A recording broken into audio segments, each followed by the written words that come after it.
Trudeau signs landmark North America trade deal. Paris gets decked out for the holidays. And the Toronto Raptors pick up a win against the defending champs. Humber News starts right now. Hello, I'm Michelle Halim, here at the newsroom at Humber's North Campus. It's Friday, November the 30th. Here's what's making news.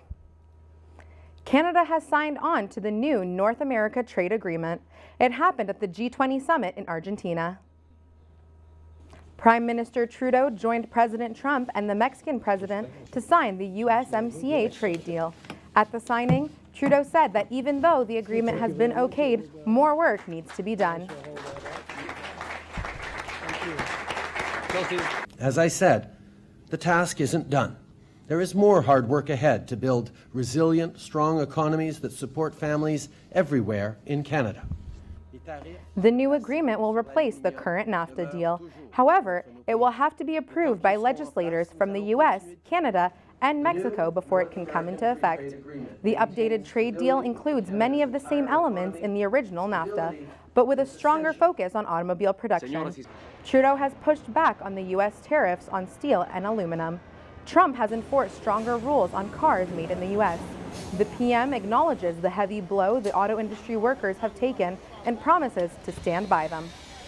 The recent plant closures by General Motors, which affects thousands of Canadian and American workers and their families, are a heavy blow. Make no mistake, we will stand up for our workers and fight for their families and their communities. Ever since his election, Trump has been pushing for a new North American trade deal. The new agreement was reached after many months of intense negotiations. As if Canadians weren't already struggling to pay their bills, they can now expect to pay extra for their Netflix accounts as well. The basic plan rose $1 to $9.99 per month, and the most expensive plan rose $3 to $16.99 per month. Although this isn't the first price hike that the video streaming service has had, it is their biggest. Netflix says the higher monthly wages will help support upcoming movies and series. The higher prices are set to take effect immediately for new users, while current subscribers can expect to pay higher monthly rates in the next few weeks. A Niagara Regional Police officer is in stable condition after being shot by a fellow officer.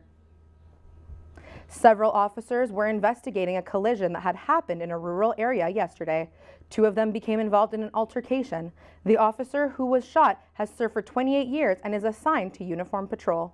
It is unknown how many times he was shot, where he was struck, or if both officers fired their weapons. Investigations are ongoing. A bombshell decision today from Canada's Supreme Court, and it may affect how reporters work in this country. The High Court issued a unanimous decision this morning. It says a Vice media reporter must release to the RCMP all records of his communications with an accused terrorist. Vice reporter Ben McCouch was challenging an Ontario court ruling, while police wanted his notes seeking reliable evidence related to serious terrorism offenses. Racist crimes against people of ethnic backgrounds are escalating in Canada. According to a Statistics Canada survey, racially motivated crimes against people of different backgrounds are rising rapidly. Incidents targeting Blacks, Jews, and Muslims are at an all-time high.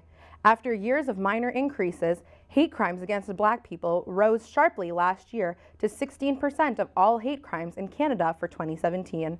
Hate crimes against Muslims has doubled since 2016. Meanwhile, hate crimes targeting Jews rose for the second year in a row, which counted for 18% of all hate crimes nationwide. Turning to news overseas, more than 100 prisoners have escaped from a prison in Indonesia. A riot broke out after the prison board enforced stronger regulations. Inmates used barbells to facilitate their escape. About 113 inmates broke out and fled the scene. The government is urging the inmates to surrender, and a task force is in pursuit right now. So far, 26 inmates have been recaptured. Also in Asia, today marks the departure of a field study between South and North Korea.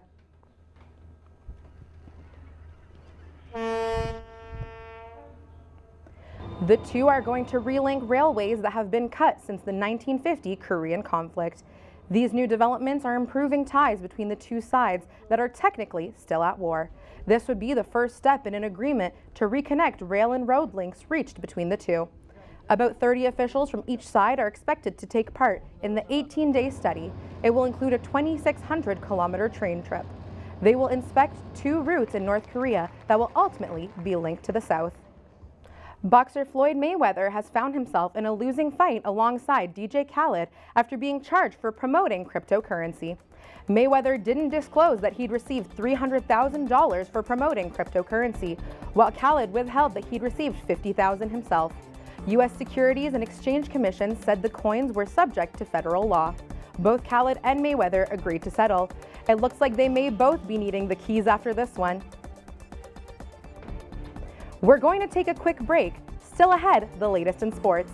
But first, Umair Farouk Khan has a preview of your 3-day forecast. It's a wet and gloomy one out here today. I'll give you more details on your 3-day forecast when I return.